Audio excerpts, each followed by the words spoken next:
How these guys bouncing back? Oh, we had a good practice yesterday, and they were disappointed. We were all disappointed in the way we played, and again, I don't want to take anything away from Colorado because they just whipped us. They beat us on the boards. They played harder than we did, and that's the disappointing thing. We had so much to play for, and we didn't have them ready, and we didn't play well. And they got those early threes down. The crowd got into it, and we just weren't ourselves all night. So got to bounce back. It's a long season, 31 games, and we got to get ready for the next one. You don't want to lose, but is there maybe less pressure now with that streak gone? You don't have to worry about it? I don't know. I didn't feel any pressure. I don't think they did. Not sure we're too worried about it, but there's always a little pressure. The guys want to win, and they're competitors. Like I said, they felt really bad yesterday when they watched the film.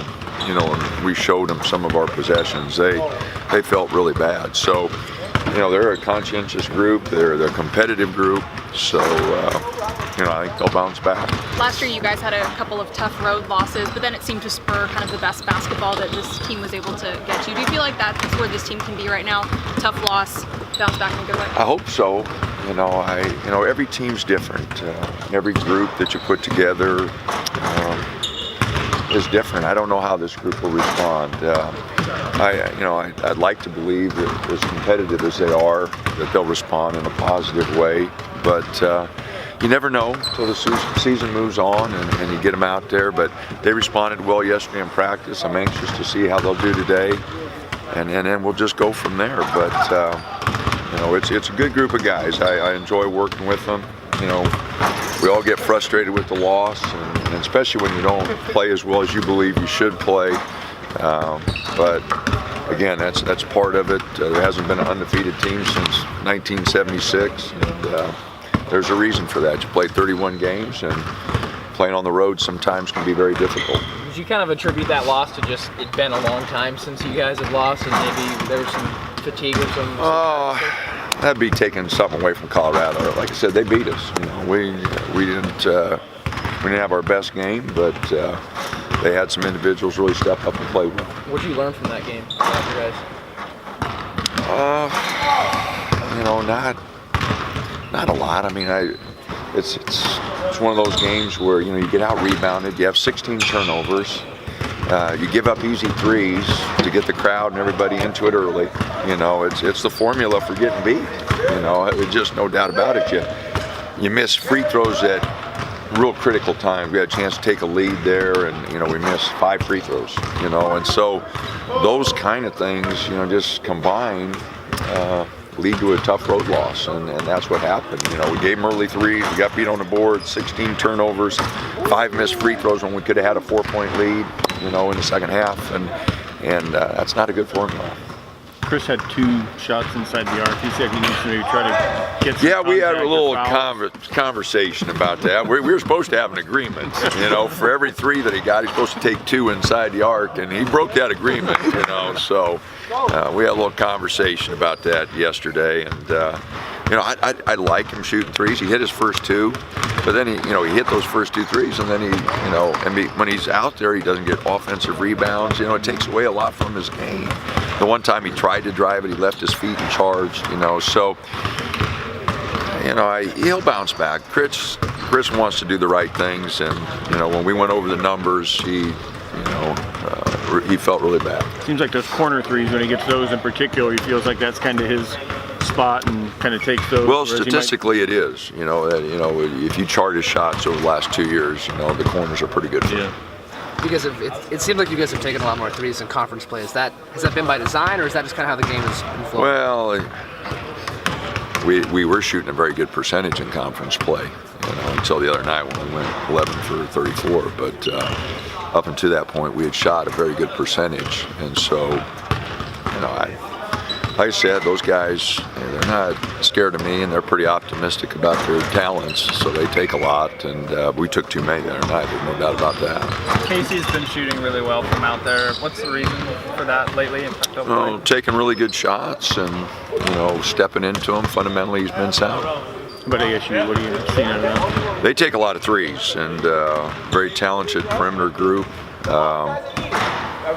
You know, they've kind of live and die by that 3, so we're going to defensively going to have to be really sharp on the perimeter. Yeah, to talk to them about not, you worried all about with Arizona Lumen that becomes one where they don't take it serious? Oh, I hope they don't think that way. You know, that's not a good formula for success either. So, you know, I know the coaching staff is very concerned about it. So I hope that translates to our team. Being out of first place with Arizona still undefeated, is that something that you kind of address with you guys, that hey, we're no longer in the driver's seat at the moment? Well, not really. I mean, we're halfway through. You know, we still control our own destiny. You know, we just got to keep moving forward. You know, so can't worry about them. Better worry about ourselves. Coach, what did you think of Page's performance against Colorado? Oh, he had some shots late. You know, defensively, like all of us, he wasn't real sharp. But he offensively, there late, kept us in the game, gave us a chance. Being at this midway point of conference play, if you had to give this team a letter grade for their performance, or I guess pass, no pass, how would you grade them? Oh, I don't know. Is incomplete an option there? You know, we've had some good stretches. We have some stretches I haven't been very pleased with. We're nowhere close to where we can be. So it's hard to give them a letter grade. You know, it's definitely not an A, and it's definitely not a F or a D. You know, so somewhere in the average range.